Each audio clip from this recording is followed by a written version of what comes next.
Hi hello வணக்கம். கலையின் காமெடியில் இன்று அண்ணே அண்ணே இடியாப்பண்ணே கொஞ்சம் நில்லுங்க கொஞ்சம் நில்லுங்க. அப்பாடா 4 வருஷமாக நான் உங்ககிட்ட இடியாப்பம் வாங்க ட்ரை பண்ணி இன்றைக்கி தான் வாங்க முடிஞ்சுது. ஆமாம், இப்போ நாம் எங்கே இருக்கோம்? இது அண்ணா நகர்மா?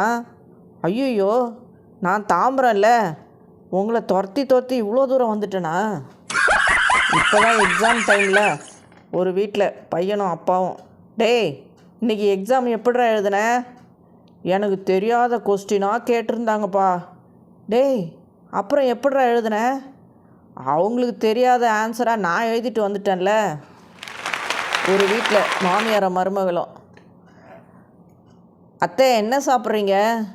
எனக்கு ரவா தோசை சாப்பிடணும் போல் இருக்குமா, செஞ்சு தரியா? அதுக்கு என்ன அத்தை, இதோ எடுத்துகிட்டு வரேன். இந்தாங்க அத்தை. என்னதுமா இது? தோசையை போட்டுட்டு அது மேலே கோதுமை ரவை பம்பாய் ரவையெல்லாம் போட்டிருக்கேன்.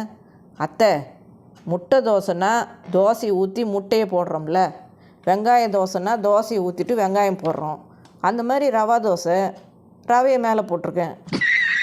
ஒரு டாக்டர் கிளினிக்கில் டாக்டர் கேட்குறாரு, சொல்லுங்கள் சார் என்ன ப்ராப்ளம்?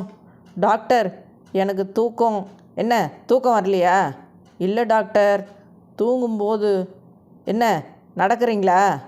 இல்லை டாக்டர், எனக்கு தூங்கும்போது கொரட்டை வருது டாக்டர். சார், இது உங்கள் ஒய்ஃபோட ப்ராப்ளம். உங்கள் ப்ராப்ளம் ஏதாவது இருந்தால் சொல்லுங்கள். 2 ஃப்ரெண்ட்ஸு, டேய் மச்சான் ஒரே குழப்பமாக இருக்குதுடா. ஏன் என்னாச்சு? நேற்று ஒரு ஜோசியர்கிட்ட போய் என் ஜாதகத்தை பார்க்க கொடுத்தேன். அவர் பார்த்துட்டு, உங்களுக்கு இப்போ டைம் சரியில்லை, அதனால் இருக்கிற வீட்டை விற்றுட்டு வேறு வீட்டுக்கு குடி போக சொல்கிறாரா. நீ என்ன பண்ண போகிற? அதான் வீட்டை விற்க எங்கள் ஹவுஸ் ஓனர் ஒத்துக்குவாரான்னு ஒரே குழப்பமாக இருக்குடா. வில்லனுங்க கடைசி ரீல் வரைக்கும் நல்லா வாழறதும், ஹீரோ கடைசி ரீல் வரைக்கும் அவதிப்படுறது தான் வழக்கம். அட ஆமாம்ல. சிரிச்சிட்டே இருங்க, சந்தோஷமாக இருங்க. மீண்டும் சந்திப்போம். நன்றி, வணக்கம்.